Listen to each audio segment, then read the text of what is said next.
So some of these boards that are behind me, I saw another need for the belly board that's over here. It's called a paipo board.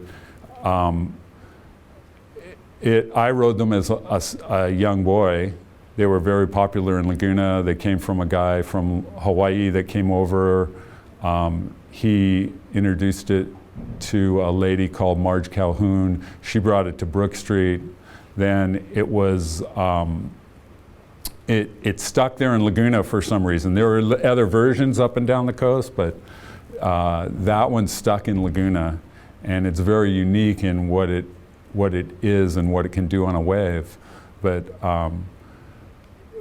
a lot of people in surfing throughout their lives, when the boogie boards rose, they looked at it as encroaching on surfing in a way, and they made fun of it almost, and weren't respectful of somebody being a good athlete in the water. He may be on a boogie board, but he's a good athlete, and you need to respect that person. So when they got to a part in their life where they couldn't surf anymore, your back gives out, your knees give out, you can't get to your feet as easily. So surfing becomes very labored and you lose the joy of surfing. So the paipo board, you're laying on it, it's a hard board, so they don't have to admit they're riding a soft board, boogie board, which in their eyes was really not a good thing.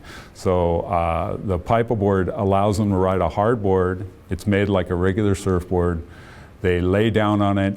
You get the view that you would hope to always get in surfing, where you're getting barreled, the waves throwing over you, and you're looking out of this beautiful scene. Maybe there's a beautiful scene on the beach or whatever you see.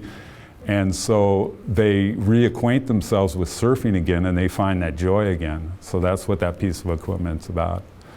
The other one is a really ancient design called a hot curl board.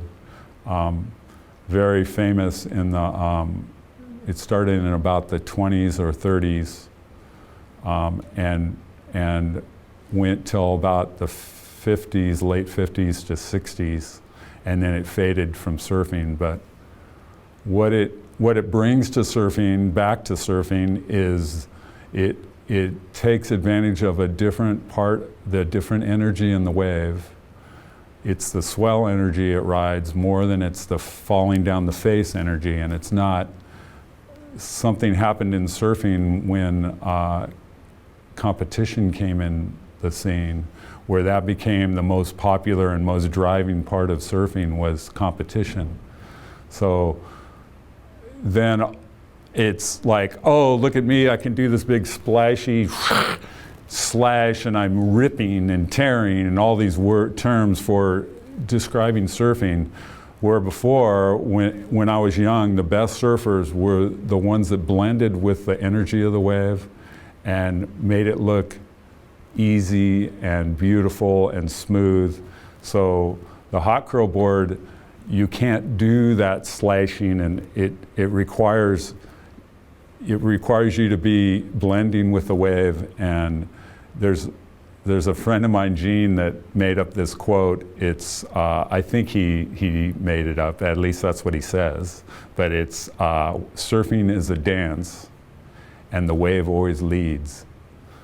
The greatest compliment I ever got, I was surfing at Trestles, which is a semi-point wave, which is long wave, and I rode this wave down all the way down to the end, and I was walking back, and this lady, very excited, came up to me and she said, "Oh, that was so beautiful. You just look like you were floating." I said, "Well, technically I am floating on the wave," but it was such a great compliment, and that's what I would always strive for in my surfing, is to become that entity that looks beautiful and wonderful.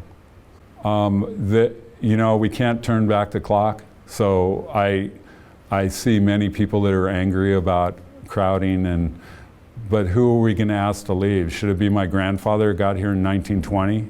Should it have stopped there and they said, "Nope, sorry, that's it, no more." So that's fighting progress, and to do that is really not very sensible. It doesn't seem right to me. It's just what it is, and we just have to evolve with it. That's the big thing. Localism in any form is not okay in my book.